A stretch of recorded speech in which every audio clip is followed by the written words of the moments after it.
Oi, tudo bom? Como estão as coisas por aí? Vamos para a aula 12? Já, né? Aula que fala sobre o meu, o seu, o nosso querido Fundeb. Ele é o tema 2 do edital de vocês. Deixa eu colocar aqui a apresentação de slides. E dessa vez eu optei por uma metodologia um pouco diferente.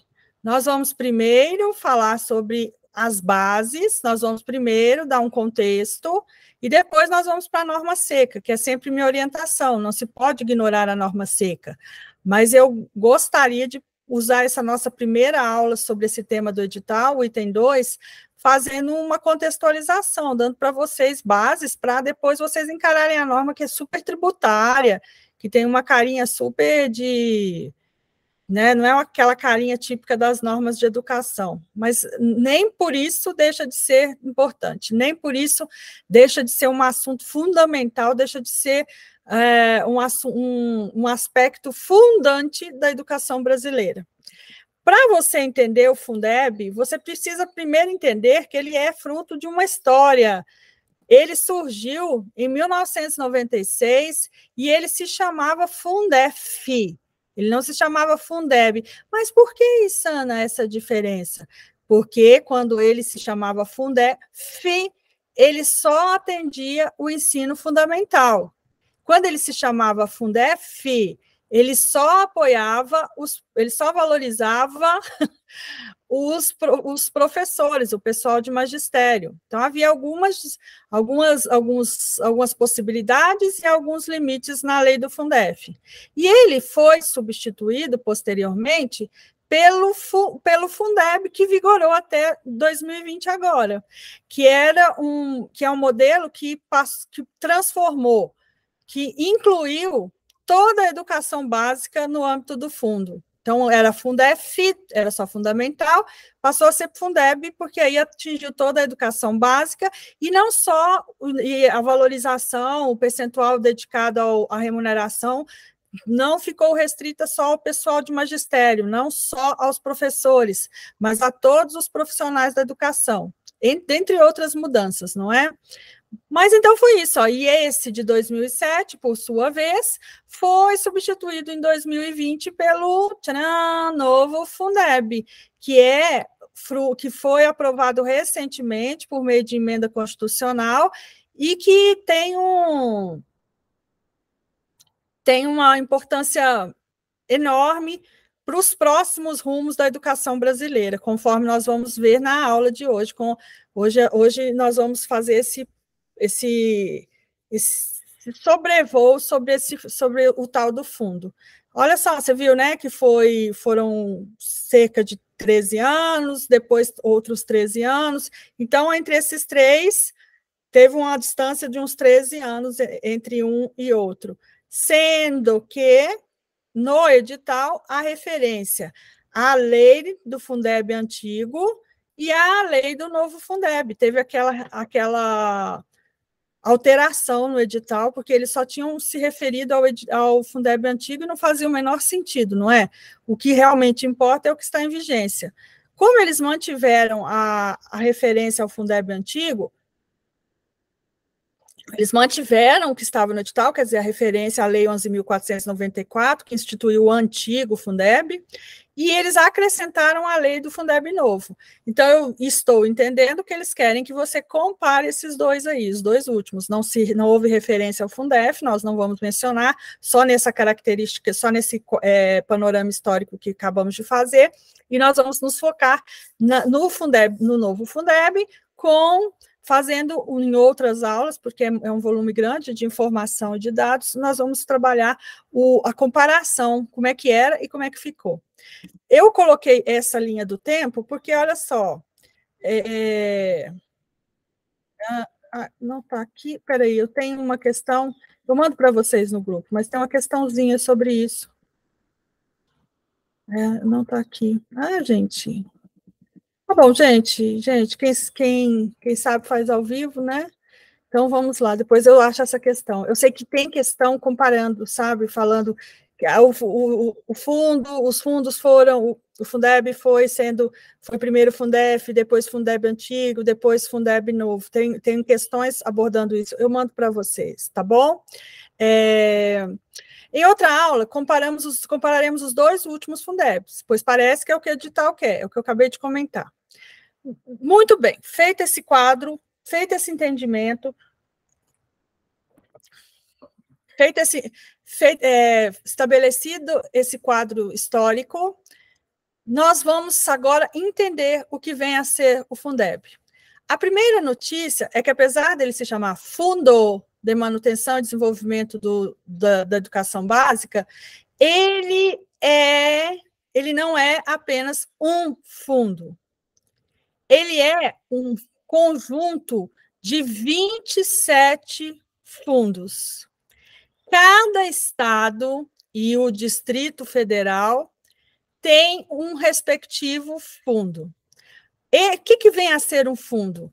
É uma cesta onde são colocados os 20% dos recursos direcionados à educação. Então, vamos voltar a fita para a aula passada? Lembra que 25% daquele conjunto de impostos do conjunto de impostos recolhidos, teria que ser direcionado à educação? Pois bem, desse conjunto de 25%, 20% vai para uma cesta chamada Fundeb. Então, você tem o Fundeb Minas Gerais, você tem o Fundeb Ceará, você tem o Fundeb Mato Grosso do Sul. O Fundeb é constituído, portanto, de um total de 27 fundos provenientes dos impostos das transferências do Estado, do Distrito Federal, vinculados à educação. Então, vai para esse... Você está lá em Minas, tudo que for recolhido ali, 20% do que for recolhido em impostos e outras transferências, vai para o Fundeb Minas, ok? Independentemente da fonte de origem, todo recurso gerado é redistribuído para aplicação exclusiva na manutenção e desenvolvimento da educação básica. Lembra do MDE, do que é e do que não é despesa com MDE?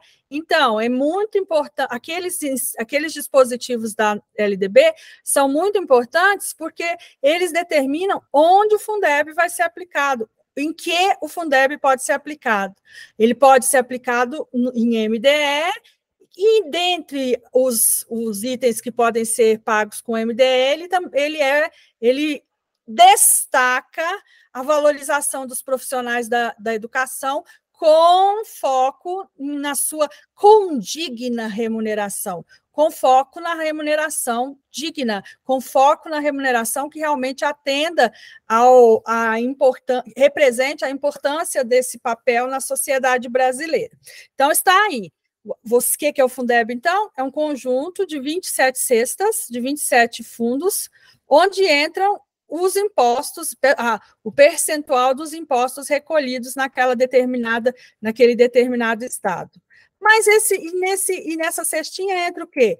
Entram aqueles impostos, 20%, atenção, daqueles impostos que nós mencionamos, o IPI, o ICMS, lembram do IPVA que eu falei? Você comprou um carro. Se você comprou um carro, 25% vai para a educação. E desses 25%, o Estado, o município, tem que colocar no Fundeb, na cestinha, tá? A cestinha do Fundeb. Portanto, você vai deduzindo daí, aí estão todos os impostos envolvidos, e você tem aqui a listinha você tem aqui visualmente, né? E aqui você tem a listinha do que tem, do que é Fundeb, ó. Repara que é 20%, 20%, 20%, 20%, 20%. É sempre 20% do referido percentual daquele estado, daquele município. Vai tudo para o Fundeb. Imagina, pessoal, o que isso significa? Isso significa que essa cesta é enorme, representa muito mais do que 60% de todos os recursos que giram na educação brasileira. Há estudos que dizem que o Fundeb é responsável por 80% do que entra na educação do Brasil. Este é o fundo, este é o conjunto de fundos mais importante da educação brasileira. E ele é importante por quê? Ele é importante porque ele tem uma lógica interna de redistribuição. Ele tem uma lógica interna de ajustes e de, vamos dizer assim, de equalização das oportunidades educacionais dentro dos próprios estados. Não só dentro dos próprios estados, mas entre os diferentes estados, conforme nós vamos ver. Antigamente, como é que funcionava? Antes do Fundef, antes de 96, funcionava assim: você é do estado de São Paulo, vou falar um município, você é um município rico de Minas Gerais, você é Uberlândia, por exemplo. Você é Uberlândia, o que acontece? Você recolhe muitos impostos. Você tem que aplicar 25% Você tem que aplicar 25% na educação. O que acontecia? Os estudantes de Uberlândia nadavam de braçada. Por quê? Porque eles tinham a educação daquele município tinha muitos recursos. Mas em cidades do lado, a situação não era igual, porque aquela cidade, aquele município, melhor dizendo, só podia contar com os recursos recolhidos ali, com 25% dos recursos recolhidos naquele lugar. Ou seja, se você estava em Pedro Leopoldo, você tinha um tipo de atendimento educacional, se você estava muito próximo geograficamente, você tinha a sorte de ter nascido numa cidade com muitos recursos, você tinha um tipo de atendimento diferente. Tal situação não é adequada se considerarmos, lembram, o pacto federativo. Nós somos uma federação e, portanto, o direito à educação ele é compartilhado por todos os estudantes.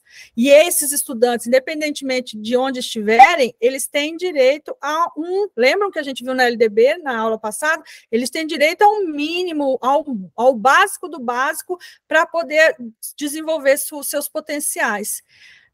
E quem ganha com isso? Não ganha só o estudante, não ganha só. Equalizar as oportunidades educacionais não significa tão somente fazer justiça social, não significa tão somente realizar o que está disposto na Constituição do país, significa também fazer com que os potenciais se realizem, significa também aproveitar o potencial que existe de cada ser, de cada um desses que foi atendido, fazer entregas a médio e longo prazo para a própria sociedade, por meio de um exercício profissional responsável e qualificado, por meio do aumento da produtividade, que é um aspecto muito importante na educação, para a educação brasileira. Então, essa noção de que que melhorar a educação melhora o país inteiro, é fundamental para que se deixe de pensar em educação apenas como gasto, mas que se perceba que ela é, sobretudo, investimento, que ela traz resultados individuais que se refletem no próprio desenvolvimento das localidades, no próprio incremento da produtividade nos setores variados da economia e no próprio desenvolvimento nacional como um todo. Nós temos o caso da Coreia do Sul, tinha um PIB parecido com o do Brasil e deu um salto gigantesco nas últimas décadas. Por quê? Dentre vários outros motivos, um dos que são destacados sempre que se fala da Coreia do Sul é exatamente o investimento pesado na educação. E o Fundeb tem esta lógica de investir não somente num grupo específico, né? Não somente numa turminha de quem tem a sorte de nascer aqui ou ali, mas equalizar pelo país afora as oportunidades educacionais. Vamos ver aí, se você quiser ser professor da Prefeitura do Carmo, que é uma cidade, né? Eu conheço Carmo da Mata, já morei lá, mas parece que aí é só Carmo. A lei 14.113 de 2020, que regulamenta o Fundeb, e nela explicita as fontes de receita dos fundos a serem aplicados na educação. Assinale a alternativa que indica corretamente uma fonte e seu respectivo percentual.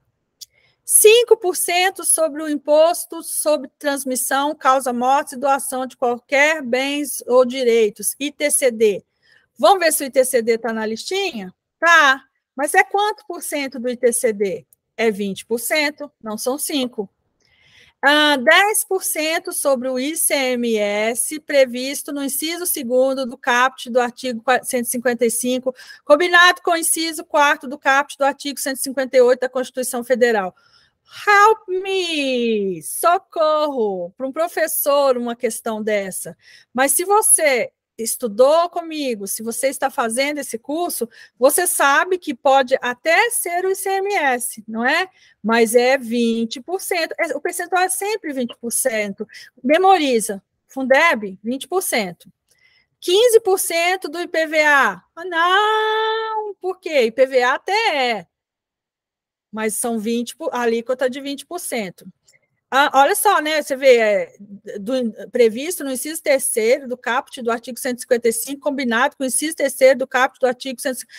Eles vão fazer isso daí, podem vir a fazer isso aí na prova, para te confundir, mas você não vai cair nessa esparrela, você é um gafanhoto maroto, você é um gafanhoto espertão, e você sabe que o percentual é sempre de 25%, de 20%, ok? Vamos lá, continuando. Alguém acabou de colocar uma dúvida no grupo, e eu vou te responder. Os cursos sequenciais equivalem aos tecnólogos? Não, vou te responder ao vivo, tá, Fassandra? Os sequenciais são cursos, os cursos sequenciais não são cursos de graduação. Já os cursos de tecnologia, os que formam tecnólogos, eles são sim cursos de graduação. Têm o mesmo status dos cursos de licenciatura e de bacharelado. Nós temos uma aula, eu não sei se é a 4 ou é a 5, que vai apresentar exatamente tem um quadro colorido que eu tirei de algum outro lugar, é um quadro bem legal que está lá, os cursos que são considerados de graduação. Estão lá os cursos para formar tecnólogos. Ok? Beijo. Então, aqui, ó, voltando ao Fundeb, 20%, né, gente? Você não cairia. BBB combinado com BBB, a pessoa que não é da área tributária fica desesperada, descabelada, mas quando aparecer essas referências de dinheiro aí, você lembra que é 20% e você guarda quais são esses impostos. Tem uma lista deles aqui, de todos eles aqui, e tem o foco aí no 20%, é sempre 20%. Vamos ver de outra banca? De acordo com o artigo 1º da lei que cria o Fundeb, ele se destina à manutenção e ao desenvolvimento da educação básica pública e à valorização dos profissionais da educação. Tudo certo, né? É isso mesmo, isso é o Fundeb. E deve ser instituído no âmbito de cada estado e do Distrito Federal. Certo, né, gente? Já começou ganhando. E pega a pessoa que não estudou, né? Porque a pessoa que não estudou vai falar, vai pensar, se ele se chama fundo, ele é um só. Mas não, ele vai ser instituído em cada estado, em cada Distrito Federal. Nós temos 27 fundebinhos no país. A letra B, deve ser instituído com pelo menos 30% da parcela do produto da arrecadação do ITR. O ITR está na listinha, mas o percentual não é de 30%. Vou cansar de falar isso hoje, né, gente? O percentual de quanto que é? Pelo menos 20%. Deve ser instituído pela União no âmbito de cada estado e do Distrito Federal. Não, a União não tem um fundo só para ela. O que ela faz é colocar dinheirinho nas cestinhas pobres. E nós vamos explicar essa lógica da complementação da União nas cestinhas, ela complementa os recursos. Nós vamos explicar daqui a pouco. Deve ser instituído considerando-se, antes de qualquer repartição, a média do número de alunos matriculados nos 3 anos anteriores à promulgação da lei. Isso não existe em lugar nenhum, inventaram isso daí, não faz o menor sentido, não tem lógica, não é lógica de Fundeb, está completamente fora do lugar, exatamente para pegar quem não estudou nada. Não existe essa lógica, não existe essa referência a prazo, né, 3 anos anteriores à promulgação da lei, não, é calculado ano a ano, é calculado de acordo com o censo. É repartido de forma igualitária entre todos os participantes do fundo, sob pena de multa e demais sanções legais. A forma de repartição do Fundeb não é igualitária, ela é equalizadora. A forma de repartição do Fundeb tem como tem como lógica a ideia de que é preciso dar mais para quem tem menos, ok? Então, seria a letra A. Se você tiver estudado comigo, não é esse tipo de questão, não. Aí eu estava falando que é muito dinheiro, muito. A receita do Fundeb para 2023 é de 263 bilhões. Desse, 224, cerca de 225 bilhões são dos municípios. São dinheiro que é coletado nos próprios municípios, que de acordo com todos aqueles do artigo 155, artigo 158, fazem parte do que os municípios e os estados recolhem. Mas o que acontece? Você tem as cestas, né, com esse valor todo, o percentual que é os 20% que é recolhido por todos os estados brasileiros, cada um coloca na própria cesta, e a União chegando e coloca 38 bilhões nessas cestas. Pensem que coisa rica. Eu queria destacar para vocês, então, é isso. Os estados e os municípios juntaram 225 bilhões, 224,9 bilhões. E a União, naqueles lugares, naquelas situações em que há bastante carência, ela completou, são 27 cestas, ela foi completando a partir de critérios que nós vamos ver daqui a pouco, que são os Vs da vitória, que vão fazer você entrar, VAAT, VAAR, VAF.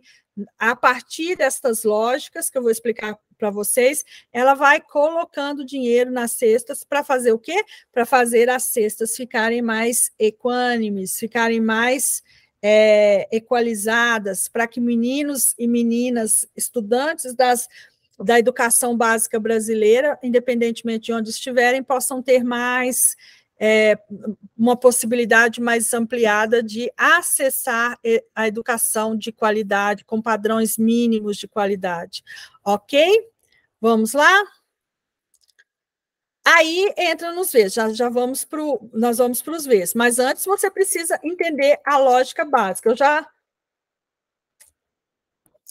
Eu já comentei um pouco, mas vou destrinchar agora. Como é que ele funciona? Os recursos vão para as cestas e são distribuídos entre cada estado e cada município. O estado distribui para os seus municípios. E ele distribui como? Proporcionalmente ao número de alunos matriculados nas diversas etapas e modalidades de atuação básica presencial, matriculados nas respectivas redes, nos âmbitos de atuação prioritária. Então, o estado tem aquela cesta dele e ele entrega para os municípios que ele tem a partir do número de matrículas. Então, se você tem 100 alunos, você recebe tantos reais. Se você tem 2.000 alunos, você recebe tantos reais mais um pouco, porque você tem o dobro do outro. Então, a lógica do Fundeb é essa. O município pode ter pouco aluno, recolher bastante, mas ele não vai receber de acordo com o que ele recolheu, ele vai receber de acordo com o número de alunos matriculados nas diversas etapas e modalidades. Sendo que Às vezes,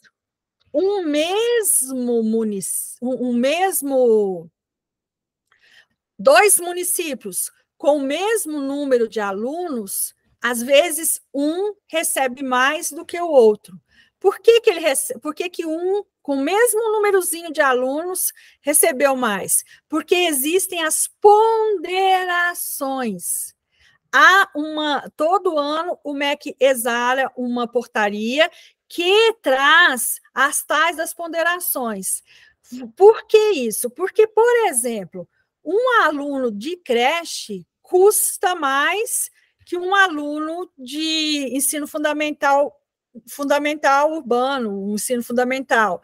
Um aluno que está em período integral, ele gasta mais que um aluno que não está em uma escola de tempo integral. Então, é feito um balizamento. Se eu tenho uma escola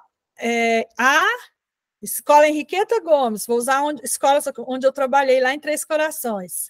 Rafael, um abraço para você, que foi meu aluno lá no Henriqueta Gomes. Você tem o Henriqueta Gomes e você tem o Sagrado Coração de Jesus. Todos dois têm 500 alunos, todas as duas escolas têm 500 alunos. Mas aqui no Sagrado, você tem mais alunos da educação especial. Então, apesar das duas escolas terem o mesmo número de alunos, como aqui tem escola especial, tem mais aluno de características que se enquadram na educação especial, então aqui você vai receber mais do que ali. É claro que eu usei a lógica de escolas, é claro que o Fundeb é por município, mas a lógica é essa. Você tem o fator 1, que é para o ano inicial do ensino fundamental urbano. Então, os anos iniciais do ensino fundamental urbano são os mais baratos. Se for para o ano final, já fica mais caro, porque tem mais professor. Se for para a creche, fica mais caro, porque tem que oferecer banho, tem que oferecer mais professores em sala. Então, vai balizando, e essa baliza se chama ponderação. É o que está aqui, ó. A partir dessa referência, são feitas ponderações por etapas, modalidades, nível socioeconômico, disponibilidade de recursos. A lógica é: quem gasta mais deve receber mais. E aí, por último, entra a Ricona da União, que ela complementa os fundos caso o ente federado não alcance determinado valor aluno. Então, a lógica é: você recolhe por estado, o estado distribui não pelo quanto o município recolheu, mas pelo número de alunos matriculados. Esse número de alunos matriculados, o valor que vai ser transferido é balizado a partir de ponderações, e dá só uma olhada nas ponderações para 2023. Qual é o fator, qual é o lugar o lugar que é considerado para o cálculo? Os anos iniciais do ensino fundamental urbano. Veja aí, anos iniciais do ensino fundamental urbano, está aí como 1, ok? Cadê? Está lá, ó, ensino fundamental, séries iniciais urbanos. Está aí. E se for creche, o fator de ponderação é 1,95. Então, o recurso que a prefeitura recebe para a creche, estou falando no linguajar comum, né? Estou tentando ser didática. O dinheiro que o município recebe para a matrícula de uma criança na creche é quase 2 vezes o que ele recebe para o menino que está no ensino fundamental, séries iniciais urbano. O que ele recebe para... Vamos ver um outro exemplo aqui. Deixa eu ver uma aqui interessante. Sim. E se o menino ele está no ensino fundamental, séries iniciais, rural? O dinheiro que vai para a matrícula feita na área rural é 0,15, o fator de ponderação é 1,15. é 0,15 a mais do que o menino que está na escola urbana. Por que é mais? Porque quem gasta mais, onde há mais gasto, recebe-se mais. Qual que é a lógica aí? A lógica é que para manter uma escola, para manter uma matrícula na área rural, sai mais caro do que na área urbana. O ensino médio integral, o ensino médio urbano é 1,25. Então, você parte dos anos iniciais do urbano, e aí eles vão fazendo umas balizas, vão mudando a ponderação para que às vezes o número de matriculados é o mesmo, mas como você tem você tem mais aluno no ensino médio integral, você tem mais alunos na pré-escola integral, acaba que você recebe mais do que o município do lado que tem o mesmo número de alunos, porque existem essas ponderações, ok? Eu acho que ficou claro, não é? Como que a lógica do Fundeb funciona. Vamos voltar para você enfiar na cabeça? 27 fundos. O que é 20% do que é recolhido em impostos ali é colocado numa cesta, aí o Estado distribui pelo número de matrículas. E o número de